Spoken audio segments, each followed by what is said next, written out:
When it comes to having a successful football club, it is no secret that having a large fan base is an integral part of it. It is no surprise then that the top teams are from the largest cities and towns in any country, and it is no different here in Scotland, with Glasgow, Edinburgh, Aberdeen and Dundee, the 4 largest settlements, being home to 7 of the 12 top flight sides, along with other large towns having sides in the top 2 divisions. Not all large towns have successful teams however, with some not even having a team in the professional setup.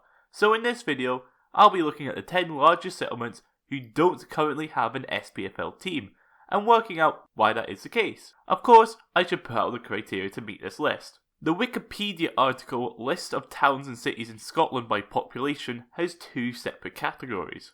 Localities, a populated area composed of contiguous postcodes with populations of at least 500, and settlements, a collection of contiguous high-density postcodes bounded by low-density postcodes whose population was 500 or more. I'm choosing to go with the settlement list just to avoid it being too dominated by places that are part of a greater metro area, so there will be no Rutherglen, Cambuslang, Newton Mearns, Wishaw, Clydebank, Bearsden, Bishopbriggs, Musselburgh, Bells Hill, Barhead, Blantyre, Grangemouth, Johnston or View Park. Apologies if you do live and support a local team from these areas, but I don't make the rules. Well, I do. It's my video, but these guidelines are from the Office for National Statistics, and I don't want to repeat myself for just about every town. So, with all of that out of the way, let's get into the video, shall we? 10th. Cowdenbeath. Cowdenbeath are the 10th largest settlement without a team in the SPFL, but this is only a fairly recent development.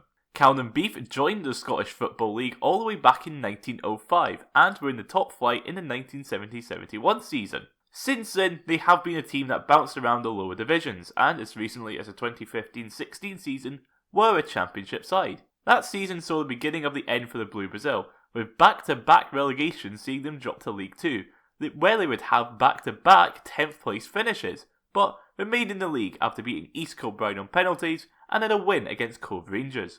They started to become a mid-table League 2 side, but a third 10th place finish would see them finally drop out of the league after defeat to Lowland League champions Bonnyrigg Rose, seeing the 2 sides swap places in the pyramid. Cowdenbeath, when combined with Lochgelly and Lumpfinnans, has a population of 19,330, sitting them just above fellow Fife St Andrews, along with other towns such as Erskine, Larkhall and Pennycook as those just missing out on this list. 9th. Vale of Leven. A second settlement in a row to have a Football League side in the past but no longer have one, we have Vale of Leven in West Dunbartonshire. Vale of Leven is made up of the villages of Balloch, Alexandria and Renton, and the area is what gives its name to the local football club. Vale of Leven FC were founding members of the Scottish Football League and were one of the early giants of the game, with 3 Scottish Cup wins and 4 lost finals.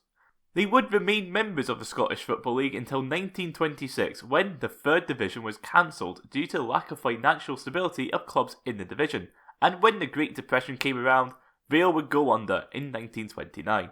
The club have since reformed and have been a member of the Junior Leagues since 1940, winning a Junior Cup in 1953. Currently, they sit in the West of Scotland 3rd Division, 5 promotions away from a return to the SPFL, so if you want a challenge on Football Manager, there you go. 8th. Bonnybridge. Bonnybridge is an area that you might not have heard of, but that's because for some reason, the National Records of Scotland has the area under the Bonnybridge name, even though the most populated area is Denny. Denny, however, isn't where the most notable football team of the area play in, as Dunny-Pace is where you can find, well, Dunny-Pace FC. Dunny-Pace have been a junior side for their whole existence, winning a Junior Cup in the 1905-06 season, but in recent years they left the West Region Juniors to move to the East of Scotland Leagues, where, after winning the 1st Division last season, were promoted to the Premier Division. 7th. Bathgate. Over to West Lothian now, and we have the area of Bathgate. Bathgate consists of the main towns of Bathgate and the village of Blackburn, both of which have their own football teams. Bathgate did have a side in the Football League in Bathgate FC, who joined the league in 1921, but as mentioned with Vale of Leven, financial issues saw them leave the league in 1929, with a miners' strike in 1926 seeing attendances drop that year, followed by decline in the shale and coal industries, which also affected other West Lothian League sides. Bathgate would join the East of Scotland League, but would play their final game in 1932 before being dissolved in 1938. Bathgate Thistle, however, would be founded in 1937 and remained in the juniors before the mass migration to the East of Scotland League happened in the late 2010s, with the club currently playing in the East of Scotland League 2nd Division. Blackburn meanwhile was home to Blackburn United, who were formed in 1978, and like Bathgate Thistle, were a junior team until moving to the East of Scotland League, and currently play in the 1st Division. 6th, Kirkintilloch. Over to East Dunbartonshire now, and we have Kirkintilloch, who just squeak ahead of Bathgate by 600 people. Kirkintilloch is home to Kirkintilloch Rob Roy, who are one of the biggest sides that were a part of the West Junior region, with 3 Junior Cup wins and 5 runner-up medals, along with multiple other honours. Rob Roy only recently moved back to Kirkintilloch after having sold their original ground in 2014. Sam of 30 Adventures has a few videos on the history of their ground situation, so I'll direct you to his videos. Rob Roy have also had some notable players for them, such as Marvin Andrews and Stevie Chalmers. There you go, Celtic fans, you can stop complaining about me calling him Thomas, even though that is legally his first name. Rob Roy currently play in the West of Scotland 1st Division, following relegation from the Premier Division last season. But with their new stadium, we'll be looking to get back to the Premier Division at the first time of asking.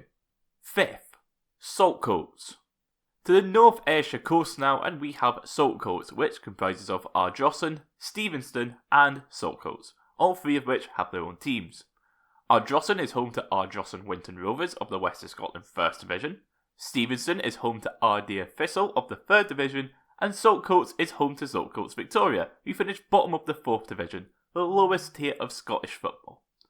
All 3 clubs share similar history in joining the West Juniors in the early 20th century and bouncing around the divisions, but Saltcoats do have a Junior Cup win to their name, albeit from the 1924-25 season.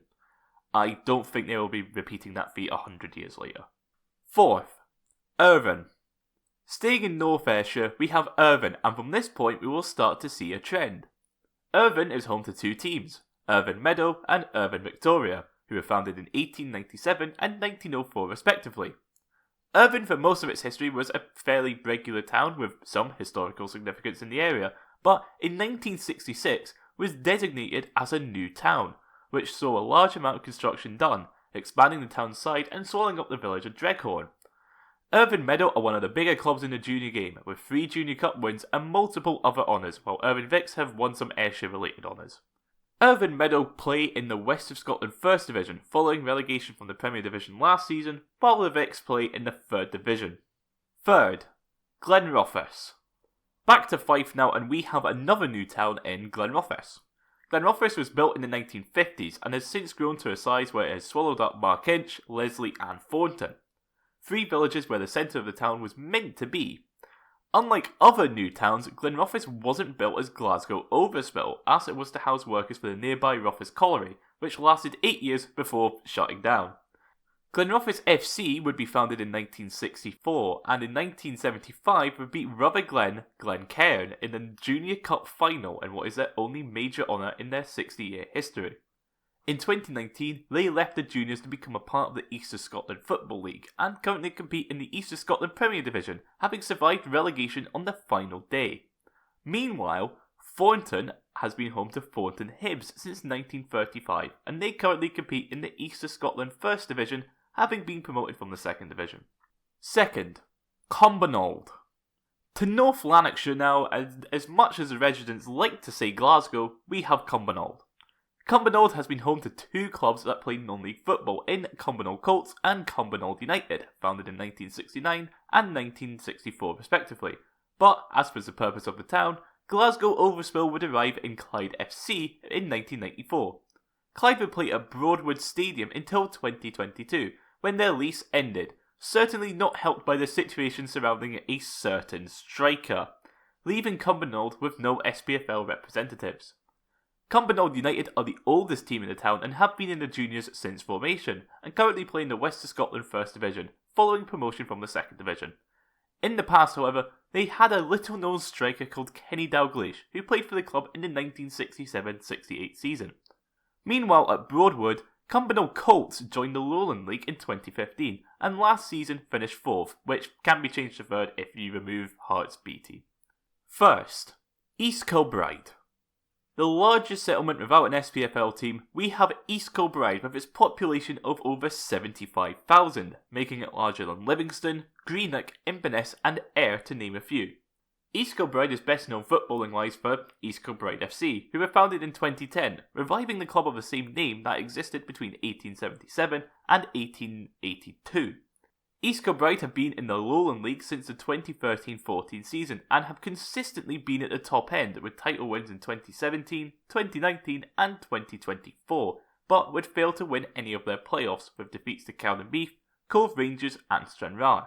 East Kilbride aren't the only club in town, however, with East Kilbride Thistle being formed in 1968 and have been in the juniors for their entire history, but aren't as successful, with the club currently in the Western Scotland 4th Division, again the bottom tier of Scottish football.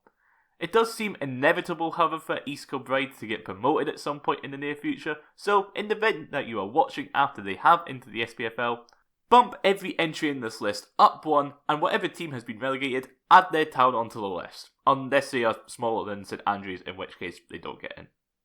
That's all for this video, and of course I hope you enjoyed. Do you want any of these teams mentioned in this video in the league? If so, leave which ones in the comments below.